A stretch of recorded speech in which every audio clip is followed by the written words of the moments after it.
महासभा ने कार्यक्रम किया है, सामाजिक न्याय सम्मेलन और बहुजन संवाद, जिन्होंने भी संवाद शब्द रखा है उनको मैं विशेष धन्यवाद दूंगा, क्योंकि इस तरह के कार्यक्रमों में अच्छा ये होता कि जितने लोग मंच पर बैठे हैं, मैं सबसे आदर्श कार्यक्रम वो मानता हूं कि अगली बार आप यहां एक दरी बिछाइए, दरी पर हम सब लोग बराबर बैठे रहेंगे और बतियाया जाएगा।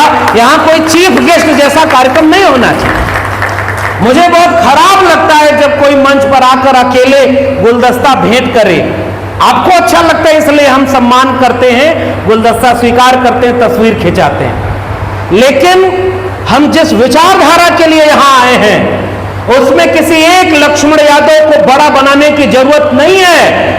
उसमें आज जरूरत है कि हर गांव में उस विचारधारा के लोग पैदा हो जाएं और उस विचार को आगे बढ़ाने का काम करें। इसलिए एक व्यक्ति का नारा लगाने की जरूरत नहीं है, एक व्यक्ति महत्वपूर्ण नहीं है, उस व्यक्ति का संघर्ष और विचार का आगे बढ़ना महत्वपूर्ण है। इसलिए मैं कई बार कहता हूं कार्यक्रम के बाद मिल लेंगे और जितना फूल माला पर पैसा खर्च करते हैं उसकी अगली बार किताब खरीद करके ले आइएगा। ये फूल माला मुरझा जाएंगे और किताब कभी मुरझाएगी नहीं, और वो विचार गांव गांव तक पहुंचने का काम करे। और वो विचार किसका है? तथागत बुद्ध के बारे में नौजवान पीढ़ी, और मैं बहुत अच्छा मानता हूं इस कार्यक्रम को। अभी रिंकू जी से बात हो रही थी तो हम लोग यही कह रहे थे कि इस आयोजन में 50 साल से कम उम्र के लोग भी ज्यादा तादाद में आए हुए हैं, नौजवान बड़ी तादाद में आए हुए हैं, और इसके लिए मैं इन तमाम नौजवानों को बहुत बधाई भी देता हूं कि आप लोग इस तरह के कार्यक्रमों में इंटरेस्ट ले रहे हैं। वरना आजकल इस देश में ऐसे लोगों का शासन है जो नौजवानों को यह समझा रहे हैं कि धर्म खतरे में है, धर्म के कार्यक्रम में जाओ, उस तरह के कार्यक्रम में खूब चंदा मिलता है। अब वीरेंद्र बाबू कैसे कार्यक्रम किए होंगे, कितना पैसा चंदा जुटाए होंगे मुझे नहीं पता, और आप लोग भी इस तरह के कार्यक्रम में काहे मदद करेंगे जी? आपको लगेगा कि इनको सांसद विधायक बनना होगा इसलिए इतना कार्यक्रम कर रहे हैं। अभी कथा भागवत हो जाए तो आप उधार मांग के चंदा देंगे। अब चूंकि वैचारिक मंच पे सतीश जी ने और उदय जी ने जो वैचारिक बात कह दी है, थोड़ा असर तो हम लोगों का उस पर होगा ही। तो एक बार क्या हुआ कि महात्मा फूले ने एक नाटक लिखा है तृतीय रत्न, और उस नाटक में लिखते हैं कि एक आदमी के जीवन में बहुत कष्ट था, बहुत परेशान था, और ये मैं किस्सा सबको सुनाता हूं। वो आदमी जब बहुत परेशान हुआ तो आसपास के लोगों ने सलाह दी कि उनके पास चले जाओ, वो धरती पर भगवान के अवतार हैं।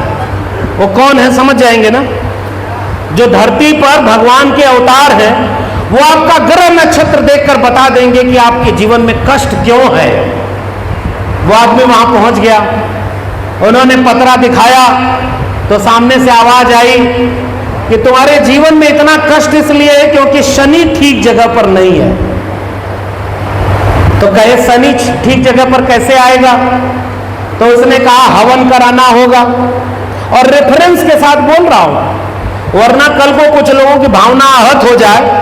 हालांकि मैं देख रहा हूं जिस राज्य में सतीश जी जैसे विधायक हो और हमारे बीच में पूर्व मंत्री और विधानसभा अध्यक्ष उदय नारायण चौधरी जी हो, और जितना साफ बातें वो कह रहे हैं, मुझे लग रहा है ये बिहार की तासीर में है कि बात साफ होनी चाहिए और क्लियर लड़ाई नहीं होनी चाहिए। तो उस आदमी से जब कहा कि हवन कराओगे तो कष्ट मिट जाएगा, तो उसने कहा बड़ा खर्चा होगा। तो कहा कि हाँ 1000 रुपया उस जमाने के लिहाज से। वो आदमी बोला नहीं है। तो पीछे से पत्नी की आवाज आई कि हवन कराने के लिए पैसा नहीं है, उधार मांग करके तुम हवन कराओ वरना हम लोग सुखी नहीं रहेंगे। उधार मांग कर, सोच के देखिए आप उधार मांग करके चंदा देते हैं कि नहीं। मैं आपसे एक सवाल पूछता हूं, आप उधार मांग के किसी बच्चे को किताब खरीद कर आज तक कभी भेंट किए हैं क्या? किसी को कलम भेंट किए हैं क्या? कोई बच्चा अगर फीस नहीं जमा कर पाया कि स्कूल में पढ़ने नहीं जा पा रहा है क्योंकि उसके माँ बाप के पास पैसा नहीं है, तो बताइए कितने बच्चों को आपने अपने पैसे से पढ़ाया है? तो मुफ्ती स्कूल देगा कि क्या देगा? बाबा साहब अम्बेडकर कहा करते थे कि ये मंदिर मस्जिद जाने वाली भीड़ जिस दिन स्कूल कॉलेज और विश्वविद्यालय जाने लगेगी उस दिन इस देश को सोने की चिड़िया बनने से कोई रोक नहीं कर। तो हम तो 14 साल, औले अनवर साहब कह रहे थे कि 14 साल वनवास, और मेरे लिए वो 14 साल कितना बड़ा है कि उसने हमें बनाया है। हम लोग कलम और किताब की वजह से बने, लेकिन हमारे हाथ से कलम और किताब छीन ली गई, छीन लिया उन लोगों ने। क्यों? इसलिए नहीं कि मेरिट नहीं थी, इसलिए क्योंकि हम बोलते हैं, सच बोलते, उनके मुताबिक नहीं बोलते। और गुनाह केवल इतना था कि मेरे लहजे में जी हजूर न था और कोई मेरा कसूर न था। वो चाहते थे कि बोलिए तो उनके हिसाब से बोलिए, बोलिए तो वो बोलिए जो नागपुर कहता है। हम बुद्ध की जमीन पर हैं, बुद्ध का पैगाम था बुद्धम शरणम गच्छामि, धम्मम शरणम गच्छामि, संघम शरणम गच्छामि। आजकल यूनिवर्सिटी में सब क्या कर रहा है, हमारे लोग भी कह रहे हैं पहले संघम शरणम गच्छामि हो जाते हैं, नौकरी ले लेते हैं, परमानेंट हो जाएंगे, बाद में बुद्धम शरणम और संघम शरणम और धम्मम शरणम हो जाएंगे।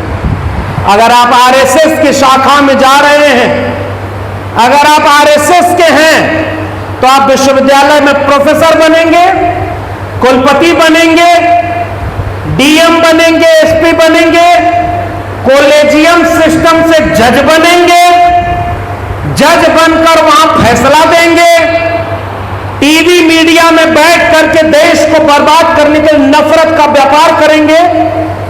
और अगर आप आरएसएस से नहीं हैं तो आपको कहीं भी मौका नहीं मिलेगा।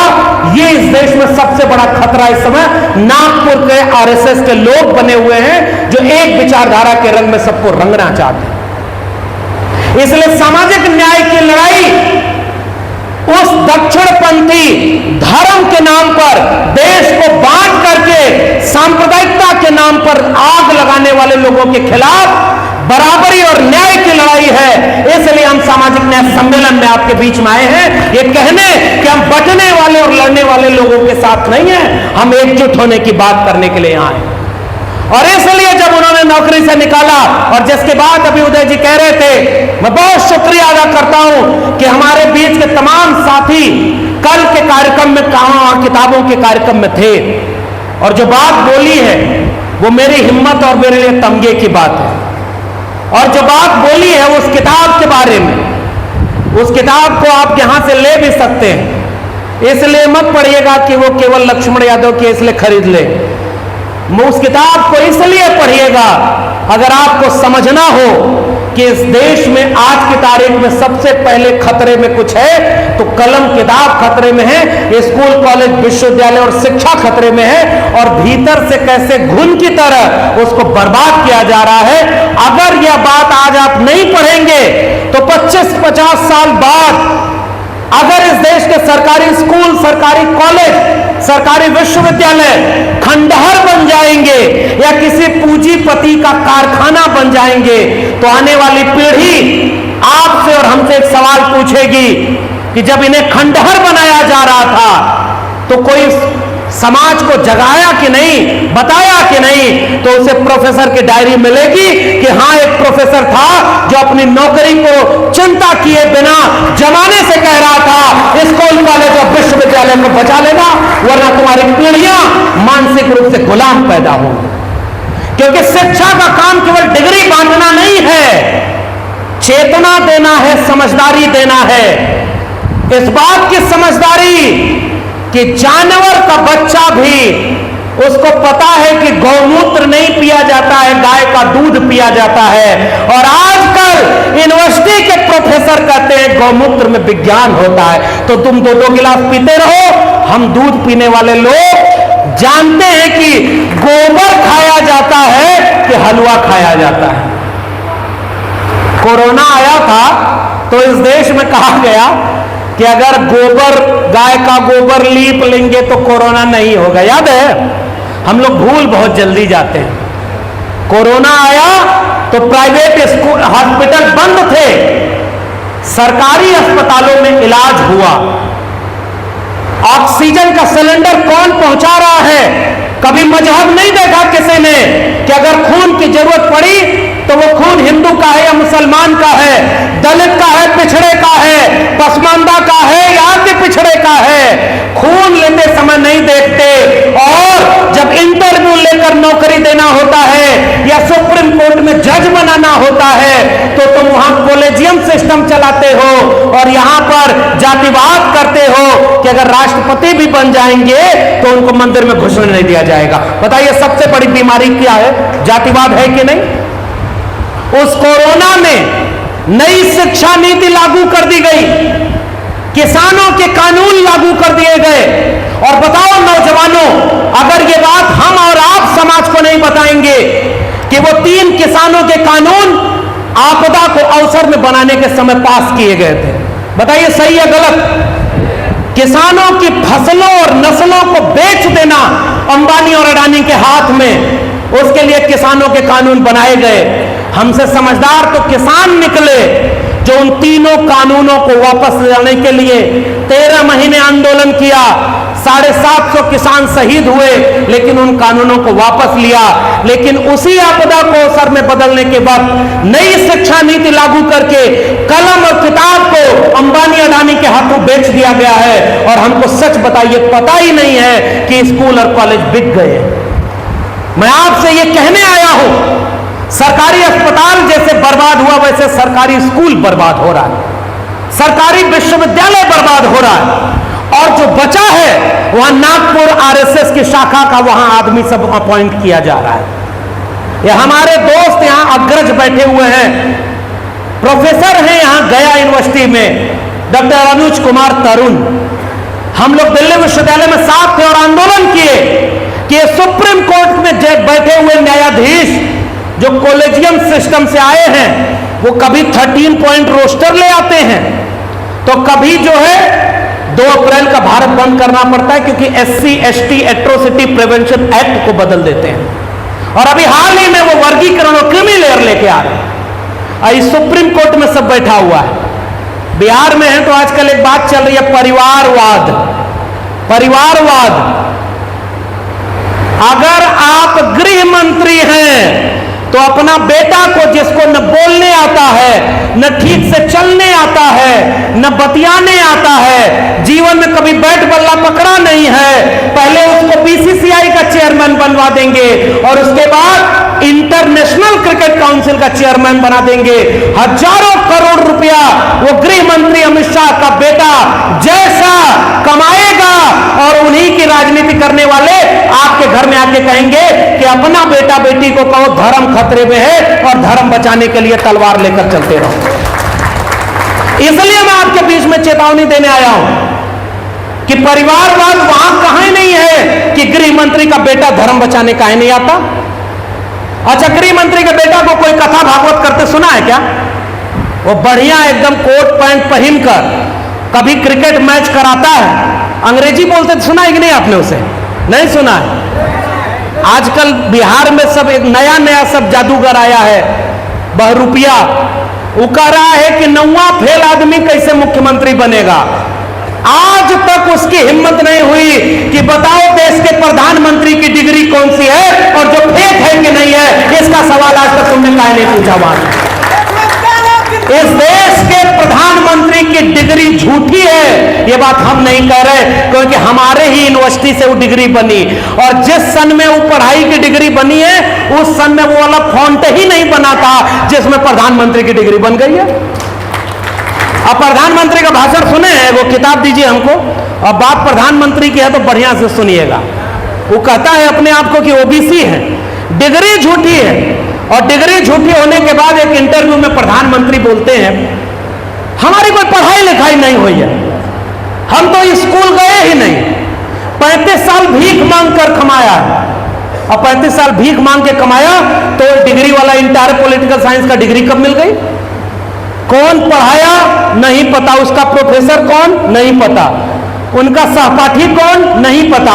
भाई अनुज तरुण बैठे हैं तो हम बोल रहे हैं ना कि हम लोग दिल्ली यूनिवर्सिटी में साथ पढ़ाए हैं और उनके साथ कौन पढ़ाया था? मोदी जी का सहपाठी कौन है, किसी को पता है? एगो इंटरव्यू में बोल रहे हैं कि मैं पढ़ने में ऐसे ऐसे नहीं पढ़ता था कि बाएं से दाएं, मैं फोटो की तरह खींच लेता था और ऐसे फोटो उतर जाता था और मैं डिग्री लेके पास हो गया। बताओ, प्रधानमंत्री की डिग्री पर ये बिहार का जो रुपया सब आया के घूम रहा है कि 9वां फेल। बाबा साहब अंबेडकर को पता था जिस देश में 3% लोगों को हायर एजुकेशन मिलना नसीब नहीं है, तो 97% लोग अगर स्कूल नहीं गए तो बताओ, अगर उनको चुनाव लड़ने का अधिकार भी आप छीन लोगे तो पढ़े लिखे लोगों ने इस देश का कम कबाड़ा किया है क्या? बाबा साहब अंबेडकर के संविधान में कहीं नहीं लिखा है कि प्रधानमंत्री बनने के लिए डिग्री की जरूरत है। इसलिए चाय बेचने वाला भी इस देश का प्रधानमंत्री बन सकता है, काहे कि देश बाबा साहब अंबेडकर के संविधान से चलता है और उस संविधान में इसका रास्ता दिया हुआ है। तो जब चाय बेचने वाला प्रधानमंत्री बन सकता है तो दूध बेचने वाला, सब्जी बेचने वाला, मैला धोने वाला, कपड़ा धुलने वाला, मोची, कुम्हार, लोहार, बढ़ई, नाई, उनका बेटा बेटी भी इस देश का विधायक, सांसद, मुख्यमंत्री और प्रधानमंत्री काहे नहीं बन सकता? उसके लिए तुम डिग्री पूछने वाले कौन होते हो? ये सब रुपया आजकल घूम रहा है, इतना पैसा लेकर के परिवारवाद पर बात करता है।